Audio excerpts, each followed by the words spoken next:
syempre ngayong umaga po, sabi ni Lord, lahat ng nilikha ng Diyos, lahat ng hinirang ng Diyos, dapat magpuri at magpasalamat sa ating Panginoon.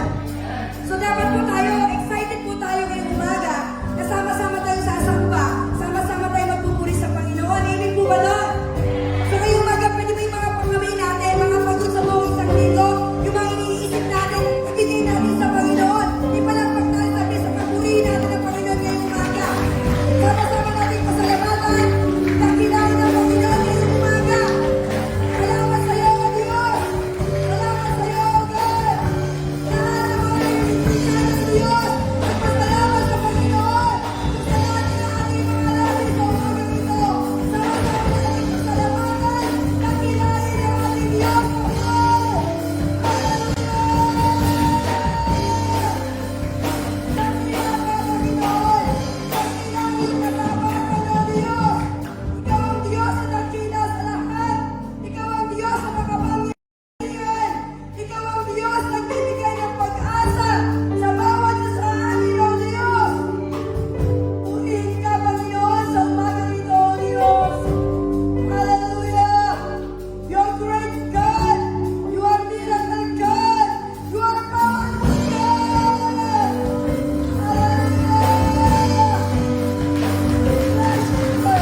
mga tahanan. So, umagang ito, gusto ko lang po may ituro. Pag po may tinanong ako, pwede po ba ang magiging sagot po natin? Yes, Lord. Yes, Lord.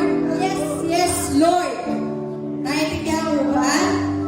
O, halimbawa po, may tatanong ako, are you ready to praise the Lord? Yes, Lord. Yes, Lord. Yes, yes, Lord. Are you ready to drink your sorrows to God this morning? Yes, Lord. Yes, Lord. Yes, yes, Lord. How about the sickness and pain? Are you ready to drink it to God this morning? Yes, Lord.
Lord, you never leave us in our lives. You provide us everything that we need in our lives. This morning, you deserve the praises of your children, oh God, because you are so, so good in our life. Hallelujah. Like what you did to Ezra. You helped him. He prayed for you, God. And you hear their prayers.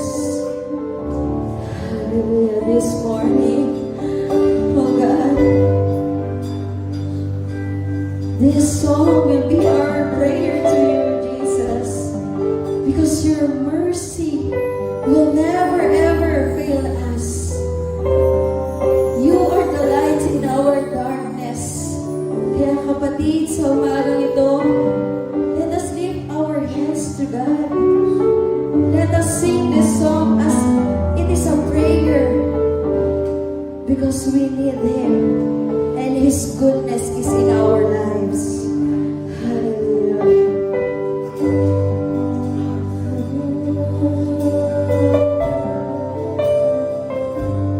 God is good.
Hallelujah.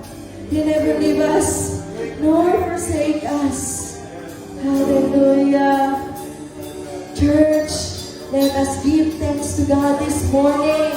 Huwag kang mahiya, pasalamatan ang Panginoon sa umaga nito. Shout your thanks to God!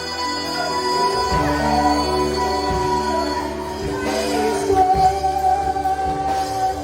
Praise God!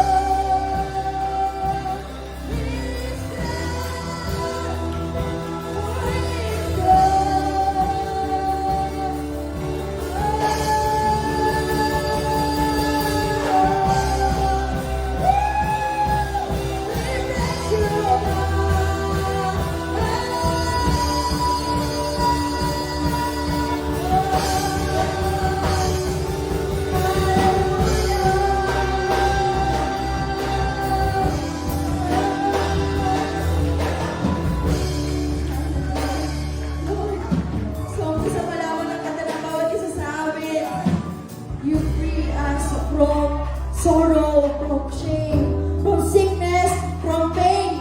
Kaya kapatid, sa umagang ito, ang pinalaya ng Panginoon sa lahat ng sakit at karamdaman, sa lahat ng problema, sa lahat ng alalahanin. Can you shout your praise to God?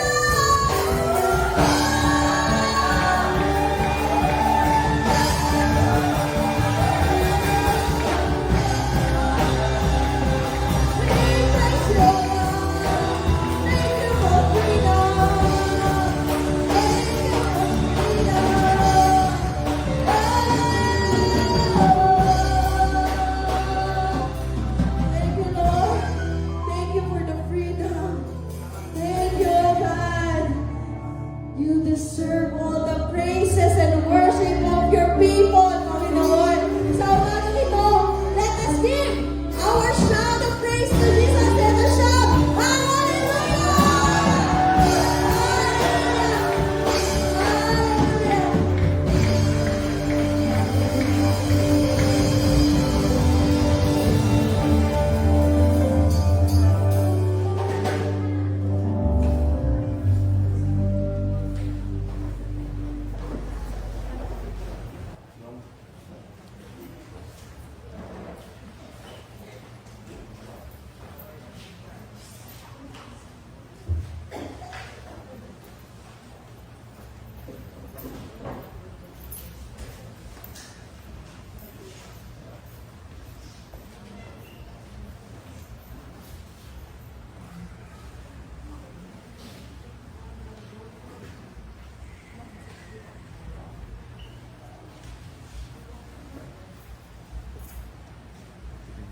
Isang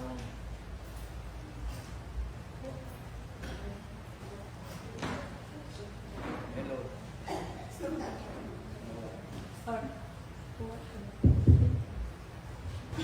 Isang magandang umaga po sa inyong lahat, mga kapatid, lalagid sa mga nasa kanilang mga tahanan at nanonood ng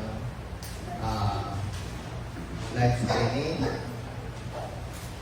Sa umaga ito, purihin ang Panginoon. Bago po tayo magsimula, tayo po muna ay sumagaling manalangin. Ama namin Diyos na makapangyarihan, takila at banal. Diyos nila Isaac, Abraham ako. Ang kaasa-asan at makapangyarihan Diyos. Maraming salamat po na sa umaga ito kami ay narito na nakaawi, nakapagpuri at makapag-aaral ng iyong dakila at banal na salita. Ang dalangin po namin, una, ang anumang gawa, kaaway. Sa pangalan ni Jesus, ito ay aming sinasaway at hindi pinapahintulutan na makapasok sa lugar. In the name of Jesus. Ang kapayapaan at kalayaan ay aming pong pinamamala na siyang kumilos at mamalagi sa aming pong kalagitnaan. Holy Spirit, ikaw ang siyang patuloy na magturo. Ikaw ang siyang patuloy na umatagpo anuman ang aming mga pangangailangan. Panatilihin mo kong gising ang aming puso, ang aming diwa, para lubusan namin maunawaan ang mensahe na ibibigay mo sa amin sa umaga mo. Salamat po. Amin na po ibinibigay sa iyo ang nalalagipang oras ng iyong gawain sa umaga nito. Diyos po kami sa magdalawin sa pangalan ng aming Panginoong Jesus at ang natin. Magsabi na, Amen. Amen. Okay. Ang ating pong pag-aaralan na ibinigay ng Diyos ay ating pong makikita sa aklat po ng mga gawa. Chapter 4, verse 19 to 20. Ganito po ang sinasabi. Subalit sumagot sina Pedro at Juan, kayo na po ang pumatol kung alin ang matuwid sa paningin ng Diyos, ang sumunod sa inyo o ang sumunod sa Diyos. Hindi maaaring di namin ipahayag ang aming nakita at narinig. Purihin ang Diyos sa pagkabasa ng kanyang dakila at banal na salita. At ang ating pong paksa ay ating pong pinamagatang pagsunod sa tao o pagsunod sa Diyos. Amen. Minsan sa ating buhay, dahil tayo ay binigyan ng kalayaan ng Diyos, ginagawa natin ang bawat nating maibigan. Amen. Minsan, pagka tayo ay sinasaway ang ating ginagawang katwiran, malaki na ako, may isip na ako, alam ko na ang ginagawa. Amen. Palagi natin sinasabi na dahil tayo ay malalaki na dahil tayo ay mayroon ng kakayanan, ayaw na natin magpatama. Dahil ang sinasabi, alam ko ang lahat kong ginagawa. Church, ang Bible ang may sabi, hindi porke at matanda, alam na ang tama. Amen. Hindi dahil ikaw ay may isip na, may kakayanan na, nalalaman mo ng lahat ang dapat mo gawin. Amen. Hindi dapat maging katwiran ng isang tao, hindi porket siya'y matanda, alam na ang tama. Biblical po yan. So, umagang ito, hindi na po natin masyadong habaan ang introduction. Okay. Narito po ang ilang tao na sumunod sa Diyos. Una, sa aklat ng Genesis, okay, medyo po mahaba ito. Sa aklat ng Genesis, chapter 6, verse 9 to 22. Kung sino po ang may mga ballpen dyan at papel, maging sa tahanan, pakisulat nyo na lang po muna. Okay? At pwede nyo i-review pagkatapos po na mensahe. Para hindi masyadong makonsume yung oras natin. Alam ko po. Dito ay inutusan ng Diyos si Noe. At sinabi ng Diyos, nakita ko na napakasama na ng tao. At ang Diyos ay kay Noe lamang natutuwa at nanunod. Kaya, kinausap niya si Noe na ang sabi, lilimunin ko na ang tao sa daigdig. Umabot na sa suktulan ang kanilang kasamaan. Gumawa ka ng doong, ang sabi ng Diyos. Sa chapter 6 po yun, makikita. Okay, verse 9 to 22. Gumawa ka ng daong. Ang haba ay 750 talamparan. Yun po ang sinabi ng Panginoon. So lahat po ng instruction, ginawa ni Noe.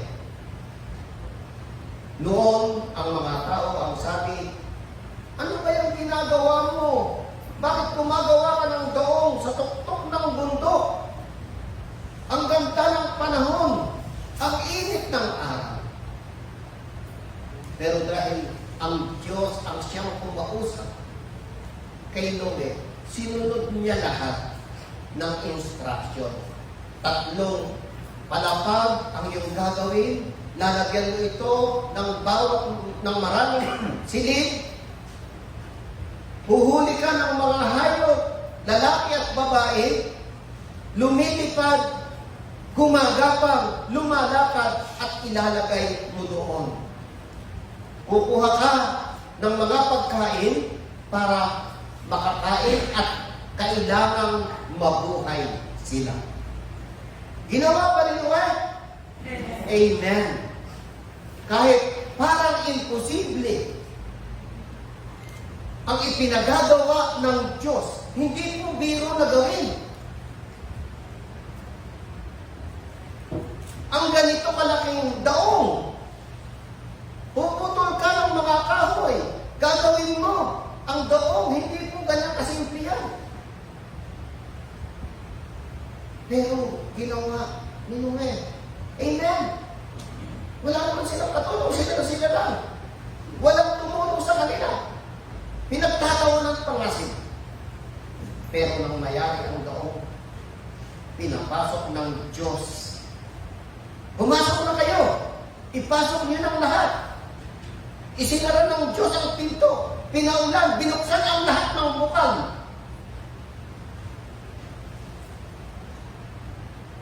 Lumubog ang pinakamataas na bundok. Ito ay pinalubog ng Diyos. So, namatay ang lahat ng tao. Amen. Ito ay isa lamang na pag sinabi ng Diyos, ginagawa niya. Hello?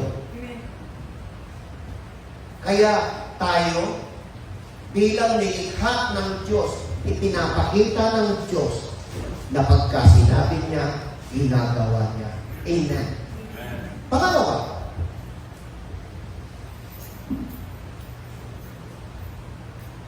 sa Exodo, chapter 3,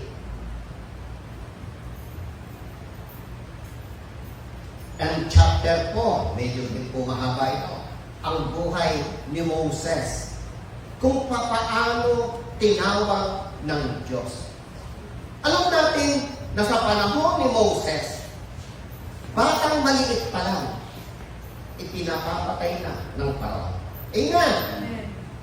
Sa kadahilanan na ayaw nilang dumami ang mga kalalakihan sa mga Israelita para hindi ito makapamayani o dumami ng napakarami.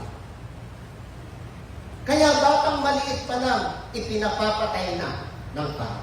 At inutusan ng mga hilo. Ang sabi, patayin lahat, ang isisilang ng mga lalaki, yung mga babae, huwag. Amen. Pero ang Diyos mabuti sa buhay ni Moses. Kasi iniligtas siya. At ang nagpalaki dito ay ang anak ng prinsesa. Amen. Tinamok si Moses. Narinig ko ang paghihirap ng aking bayan. Kaya ikaw ay uutusan ko. Hello? Uutusan.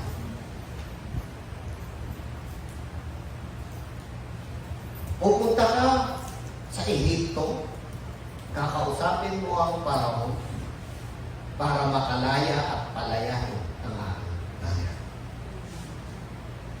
Panginoon, hindi ko po kaya. Una, binigyan siya ng kapangyarihan. Ano ang hawak mo? Tungkod po. Ibaba mo, ginawang ahas. Hawakan mo sa buntot, naging tungkod. Amen. Ipasok mo ang kamay mo sa damit.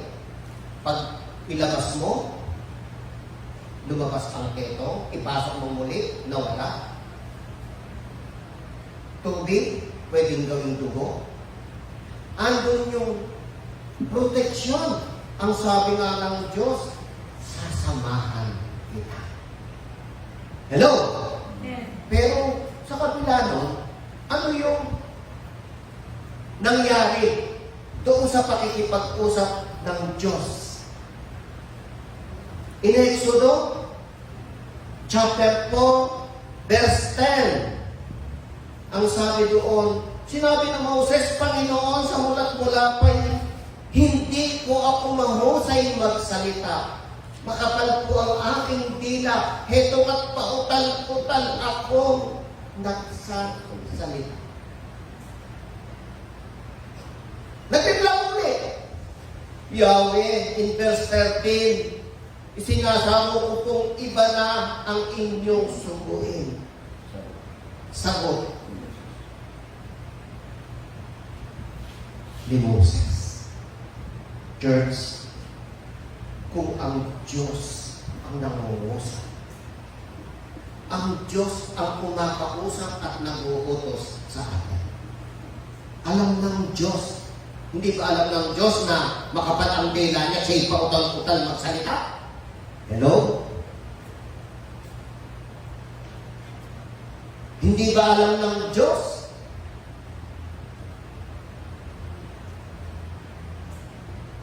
ang totoo po niyan, even ang ating bilang ng mga buhok, alam ng Diyos. Amen. Kaya hindi tayo dapat magreklamo. Amen. Marami sa ngayon, tinatawag ng Diyos, halika, ako po, halika. Bakit po? Halika. Ano kaya ang kinalaman ko doon? Hello. Ang tao, isinilang, ipinanganak dahil may layunin ang Diyos sa bawat natin mga buhay. Amen. Hindi tayo dapat magreklamo. Dahil sa ating pagrereklamo, hindi natutuwa at hindi matutuwa ang Diyos. Dahil sa verse 14, chapter 4, Exodo chapter 4, verse 14, dahil dito nagalit si Yahweh kay Moses. Hello, magalit na ang lahat. Huwag lang ang Diyos sa ating mga buhay. Amen. Marami sa tao, ito ang pangatlo. In Book of Daniel, chapter 3, verse 8, na kung saan dito ay pinaratangan ang tatlong Hudyo na sina Shadrach, Meshach at Abednego. Dahil gumawa si Haring Nabucodonosor ng mataas at malaking rebulto na mayroong hudyat na sa sandaling makarinig sila ng tunog, sila ay luluhod at sasamba sa Diyos-Diyosan na kanyang ipinagawa.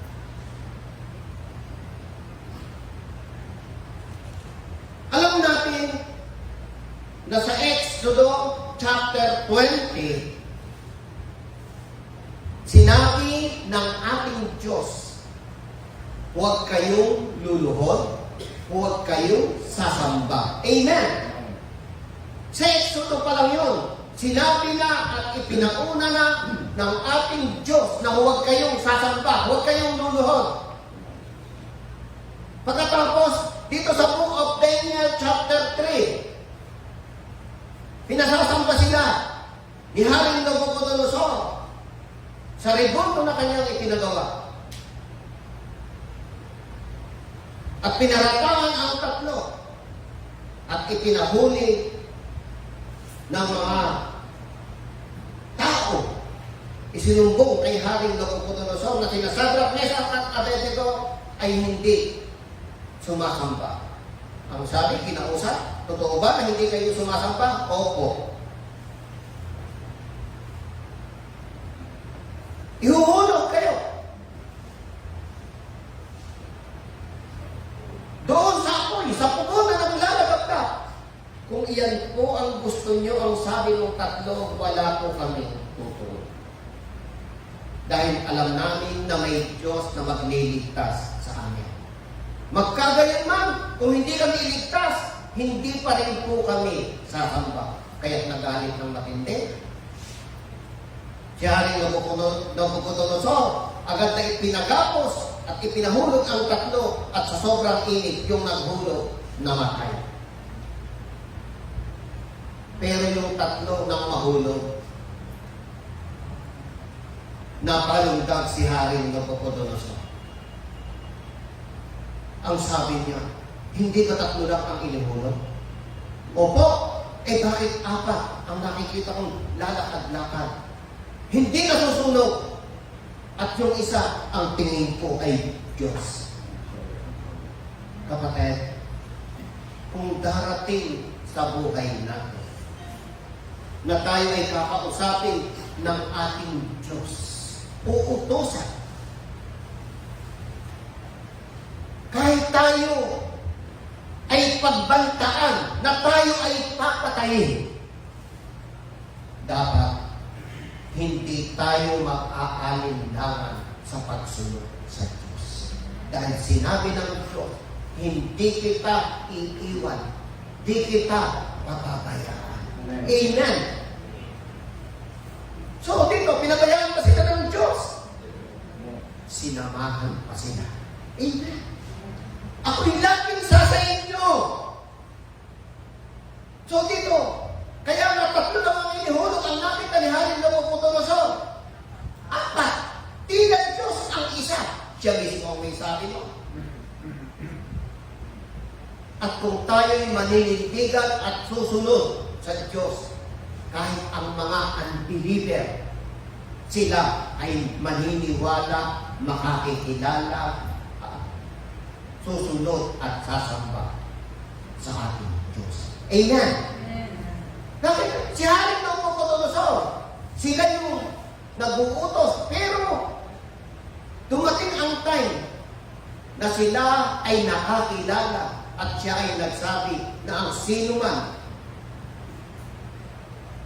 na hindi kumilala sa Diyos ng tatlong ito, sila ay papatayin kasama ang kanilang sambahayan. Amen. Dito po, mayroon namang ipinakikita. Kung halimbawa, manauna ay tatlong karakter, sina Noe, sina Moses, sina Sadrach at Abednego. Mayroon ding mga tao na inuutusan ang Diyos sa ating kapanahonan. At dito, ito yung number 1, in Exodus chapter 20, verse 12. Mga anak, igalang mo ang iyong ama't ina, sa gayon mabubuhay ka ng matagal sa lupain ibinigay ko sa inyo, ibinigay sa inyo ni Yahweh na inyong Diyos. Hello.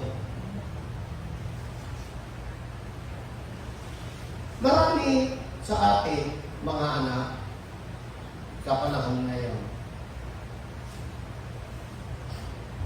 nagtatrabaho ang magulang, hindi tumutubo. Hello.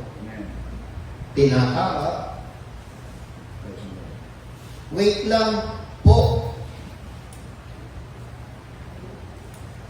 At kung minsan, lagi na lang ako ang nakikita. Sino naman ang tatawagin kapitbahay?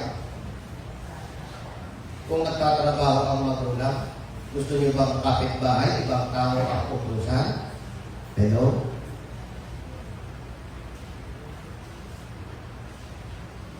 Church, ang paggalang o ang sabi, igalang mo ang iyong ama at ina. Ang hindi pagsunod, ang Diyos nagagalit. Amen? Kung nagagalit ang Diyos, mga magulang ba natin? Hindi nagagalit. Nagagalit. Hello? Mga anak,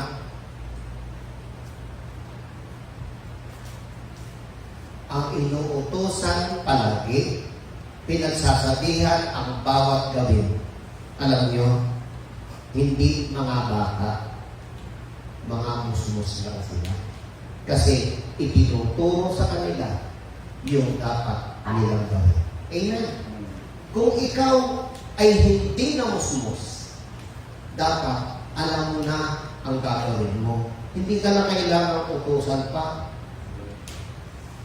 Na magsaing ka na, tanghali na habang nagsasaing ka, magwalis-walis ka naman dyan at medyo luminis-linis naman yung bahay natin. Hello? Kung minsan, nanay na ang nagluluto, nanay pa ang naglilinis, nanay pa ang naglalaba, yung anak,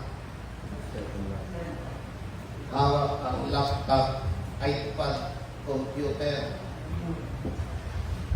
palay pa, dugdug. Walang pakian. Tinatawag na, pakitingnan mo naman yung minuto ko, baka masunog. Opo. Pero hindi mo tinigil. Church, kayo, mga anak, tamang mayroong responsibilidad. Ang ating mga magulang sa bawat isa sa atin. Pero dapat alam natin, dahil tayo ay tinuturuan, alam natin ang dapat natin gawin. Dapat memorize na natin yon. Hello, mga anak. Wala po tumutok kahit isa. Church, kauna-unahang utos ng ating Panginoon. Magpasa po tayo umpisang Genesis hanggang Exodus 20. Ito lang yung utos na may kalakip na pangako. Hello? Ito lang yung unang utos na may kalakip na pangako na ang sinasabi, hahaba ang iyong buhay. Amen. Magtatagumpay ka. Hindi ba napakasarap yun? Ngayon, kung halimbawa, ikaw ay sinusuway mo yung utos ng Diyos sa'yo. Amen. Okay, huwag na natin masyadong diinan dahil hindi na nga makasagot ang mga anak. Pangalawa,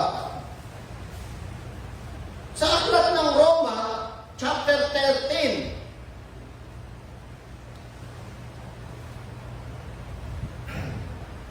Roma chapter 13.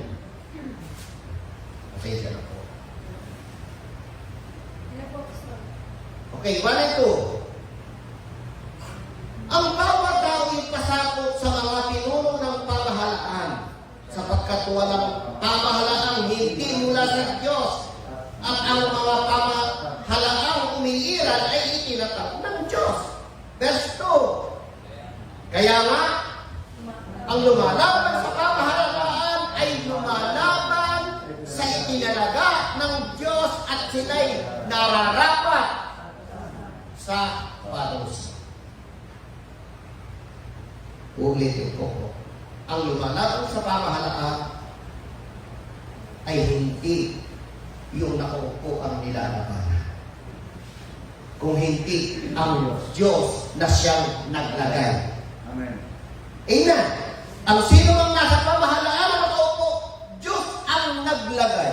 Yes. Kaya kung kinakalaban mo, halimbawa, ay ang ating Pangulo, kinakalaban mo sila, Hindi ang Pangulo ang iyong kinakalaban. Kung hindi ang kinakalaban mo, ay ang Diyos na naglagay sa Kanya. Amen. Alam niyo po, yung COVID hindi naman tamang abuti ng 4 na buwan eh. Amen? Ang katunayan yan mag-4 na buwan na tayo, halos na naka-lockdown. Amen? Pero hindi naman tama na umabot ng ganun eh. Dahil una, 15 days lang eh. Amen? Dahil may paniniwala ang Pangulo na 15 days lang matatapos na. Amen? Hindi natapos sa 15 days. At kasalukuyan, ngayon nga ay malapit ng mag-4 na buwan, pero hindi pa rin tapos. Amen? Okay lang naman na tayo ay mga naka-face mask. Okay lang naman na mayroong social distancing. Amen? Pero kailangan totally alis na siya. Wala na. Amen? Alam niyo kung bakit? Sa sobrang katigasan ng ulo ng mga tao. Yes. Makita ka! Huwag matao! Hello? Yes.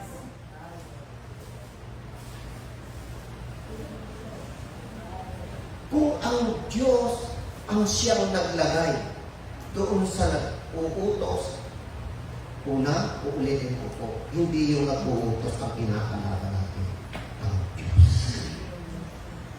Kaya nga yung 15 days, maka-4 na buwan na at po pwedeng humigit pa kung hindi tayo mismo mga tao ang kumakalaban sa Diyos. Church, mga kapatid, na sa oras na ito ay nakaririnig at nanonood ng live stream na ito. Tayo po ang nagpapahirap sa atin.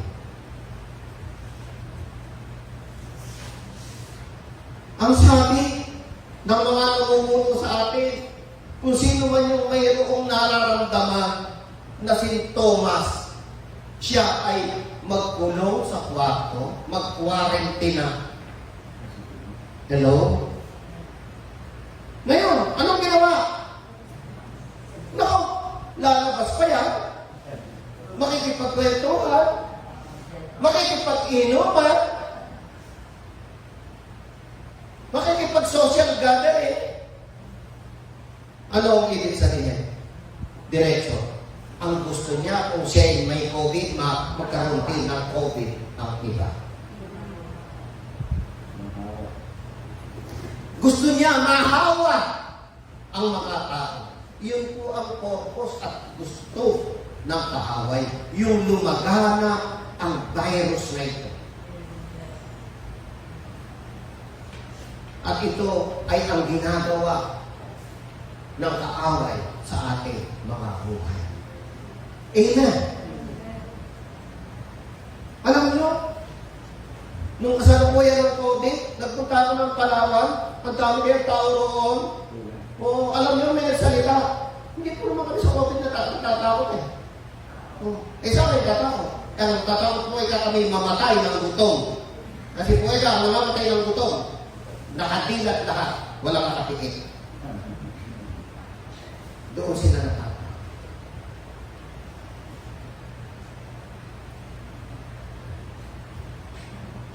Church, sa atin,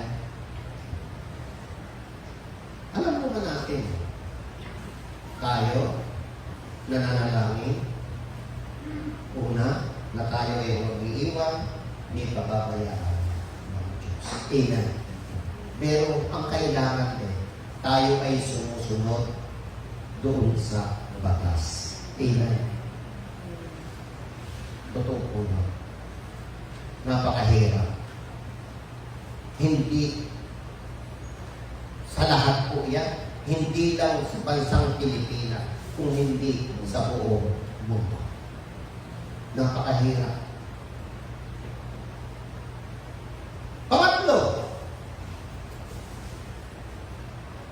aklat po ng Ezekiel, chapter 33, verse 7, ito na yung pangatlo na mga sinasabi.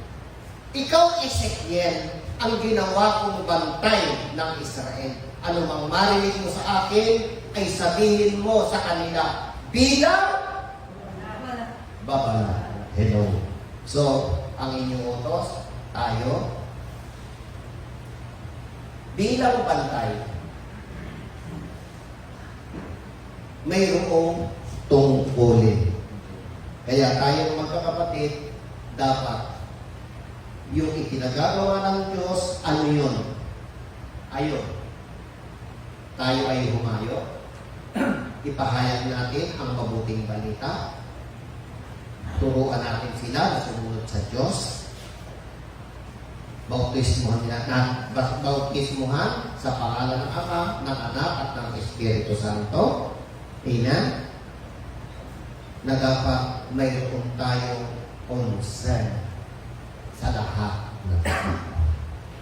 Kaya dapat, kung hindi tayo makahayo, dahil sumusunod tayo sa lockdown, dapat lagi tayong mananalangin, O Diyos, mahabag ka sa mga tao. Kahabagan mo po ang mga tao. Kung wala kang magagawang tulong na maibibigay sa kanila, yung lagi ay mananalangin ka at huwag mo kakalimutan na isama sila sa panalangin. Ito ay isa ng katungkulan ng tao na dapat natin maibigay sa kanila. Amen. Sa oras na ito, tayo po ay magtatapos na at bilang konklusyon,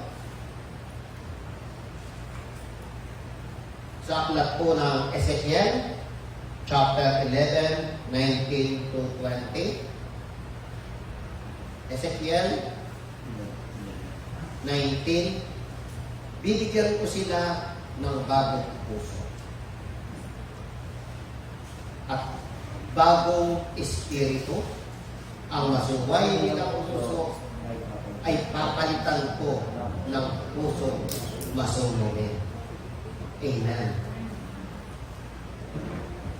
So, napakabuti ng Diyos, napakadakila ng Diyos. Tayo po ay tumayo.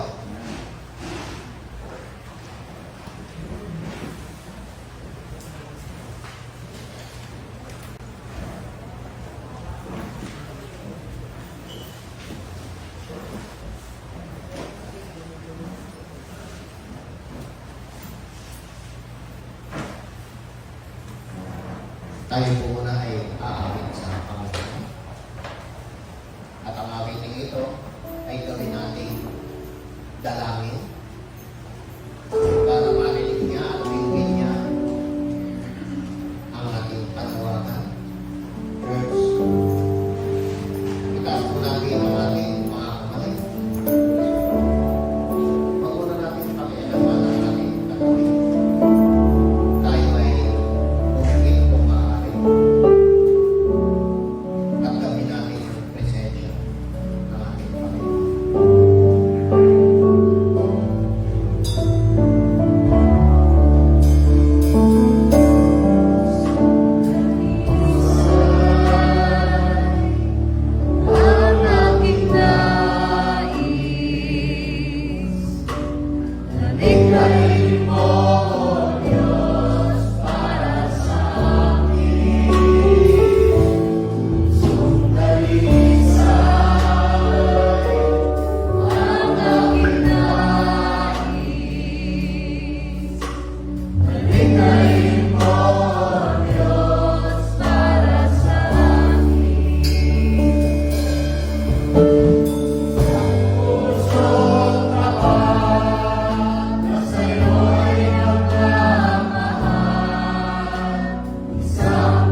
ang iyong salita na narinig namin. Bigyan mo po kami ng isang masunuring puso, isang bagong puso na nahanggap sa mundo at kasama sa iyo. Maraming salamat po sa mga nasa bahay. Ingatan mo po sila, samahan mo po sila, tulungan mo po sila. Huwag mo po silang iiwan, di pababayaan ka. Ito po ang aming sama-sama sa dalangin. Sa pangalan ng aming Panginoon Hesus na nagdadasal. Hallelujah!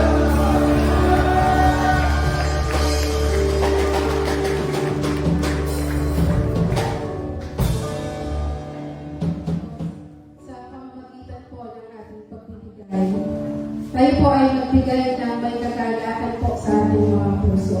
Sabi po sa Kawikaan 11:24 verse 11:24 and 25, ang taong mapagbigay ay lalong lumayaman. Ngunit naghihirap ang tikom ng mga kamay. Ang taong matulungin sasagana ang pamumuhay. At ang marunong tumulong ay tiyak na tutulungan. Ito tayo, ating po ipanalangin. Hallelujah. Maraming Diyos na dakila sa lahat. Maraming salamat po, O Diyos. Tunay nga na Ikaw ang unang nagbigay sa amin ng mga kalooban ito, O Father God. Ikaw, O Diyos, ang nagbibigay sa amin sa lahat ng aspeto ng aming mga buhay. Ang lahat ng mayroon kami, O Diyos, ay sa iyo nagmula, O Father God. Kaya patuloy lamang po, O Diyos, na ibalik namin ito sa iyo na nararapat, O Father God, na may kagalakan at maluwag sa aming mga puso, O Diyos. Patuloy, Ama, na i-bless mo po yung lahat ng aming kapatiran na naririto, O Father God. Ikaw po, O Diyos, ang nakakaalam, Ikaw po ang nakakarating ng lahat ng kanilang pangangailangan, O Father God. Patuloy mo silang pagpalain at ibalik mo po ng siksik hindi na tumahapaw na bigaya ang kanilang pagkakaloob. At patuloy naman na magamit ito sa ikalalago ng aming iglesia at para ikaw, O Diyos, ay aming maparangalan sa aming mga buhay at sa aming mga kaloob. Ito po ang aming dalangin na may papuri, may pagdakila at pasasalamat sa tanging pangalan ni Jesus. Amen.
Yun po ating midweek announcement. Meron tayong midweek, kaya lang po, gagawin po ito, live stream lang po tayo. No, at may mga naka-schedule na po doon. Kasi hindi pa talaga yung pagsambal, alam mo yan, may curfew po tayo. Kaya hindi pa tayo pwedeng magkaroon ng midweek. So, tuloy-tuloy po yung ating Webes. At papapalood lang po natin yun sa ating mga bahay. Okay. So, sino po na-bless ngayon mga customer? Sabi po sa Book of Samuel, obedience is better than sacrifice. Tandaan po natin, ang pintuan ng pagpapala, ang bukas na pintuan ng pagpapala, ay walang iba kundi pagsunod. Sabi mo sa katabi mo, pagsunod. Sa bawat salita ng Diyos, tandaan natin, lagi may kaakibat na pagpapala kung tayo ay sumusunod. Ano po? Ito po yung bukas na pintuan ng blessing. Kung saan, bawat panuntunan, bawat sinasabi ng Diyos sa kanyang mga salita, ito po ay daan upang tayo magpalain. Amen po ba yan? Kanina, sabi dun sa present, sabi dun sa worship natin, pinalaya na tayo saan? Sa sakit, no? Pinalaya na tayo sa kahirapan, pinalaya tayo saan? Sa lahat ng uri ng sumpa na sila nagpapabigat at tumahalipin sa amin. Amen po ba? Sige tayo na lahat ay tumayo. Hallelujah. Pag po magkaroon ng pamuling panalangin, pwede ba huwag natin sayangin yung sandali na narito tayo ngayon na magkaroon tayo ng personal na pakikipag-usap sa ating Panginoon. Ano man yung nais ng puso natin, sasabihin natin sa Lord, dahil naniniwala po ako na kaya tayo narito ngayon, meron kang gustong sabihin sa ating Diyos. Meron kang gustong ibulong sa Kanya ngayong umaga. Problema sa pamilya, personal, po, pwede mong sabihin sa Panginoon. Pagkatapos natin mabigyan ng kapurihan at kaluguran ng Diyos sa ating pong pagsamba, ang Diyos ay nakikinig sa ating mga panalangin. Okay, this morning, simulan po natin makipag-usap sa Panginoon, heart to heart. Sige po. Hallelujah. May mga dumadaan sa atin sa mga pagsubok ng buhay. May dumadaan sa atin sa problema, sa relasyon. May dumadaan sa atin sa pangihina, sa panahon ito. But God still faithful. Nananatiling tapat ng Diyos natin. Kay Diyos noon, kay Diyos natin ngayon. Kailangan mo lang kapatid sabihin ng mula sa puso mo. Usapin natin siya mula sa ating mga puso. Pagkat maraming salamat po sa umaga ito. Sa patuloy na pagtuturo mo sa bawat isa sa amin. Salamat dahil itinatama mo po kami. Binibigyan mo po kami ng instruction upang sa mga bagay na amin pong ginagawa ay parating po kami mapanumpa sa pamamagitan ng aming pagsunod sa iyo. Salamat sa buhay ng aming Pastor Nestor. Patuloy mo siyang pagpalain. Patuloy mo ibukas ang kanyang spiritual na kaulakan. Nabigyan mo po siya ng double portion ng anong influenza. Salamat sa umaga ito. Sa bawat kapatid po namin na nalulunod. Sa mga kapatiran na nanonood sa kanilang mga tahanan. O Diyos, abutin mo po sila ng iyong mapagpahalang kamay. Tulungan mo po ang bawat nanghihina. Palakasin ang bawat isa. Bigyan ng kapayapaan at kapahingan. Pangulit kami sa tiyak na sakit at karamdaman. Bigyan ng kagalingan. O Diyos, ibangon mo muli ang mga hanap buhay na nalukami. O nagkaroon ng kalubihan sa mga nakaraang mga buwan. Na nagtitiwala po kami sa iyong mga pangako. Kapilang Diyos, walang imposible sa iyo. Kaya mong gawin ang lahat ng bagay. At sa umagang ito, narinig mo ang panalangin ng iyong mga anak. At sa umagang kung ito patuloy ko namin itinataas sa aming mga kamay. Bilang tanda ng pagsuko ng aming buhay. Pagsasabi na wala kaming kakayanan, malibang tulungan mo ang bawat isa sa amin. Dakilang Diyos, abutin mo po ang bawat kami nito. Ano man ang kanilang mga pangangailangan, ikaw po ay patuloy na mamunang tumilos. Muli, sa umaga ito, pinihingi po namin ang masaganang betisyon. Ang pag-ibig ng aming Diyos-ama, ang biyaya at kasagaran ng aming Panginoong Jesus, pag-iingat at paggabay ng Santong Espiritu, ay mamalagi at mapasa bawat isa sa amin. Ngayon at magpakailanman. Ang lahat po ay nagsabi na, Amen.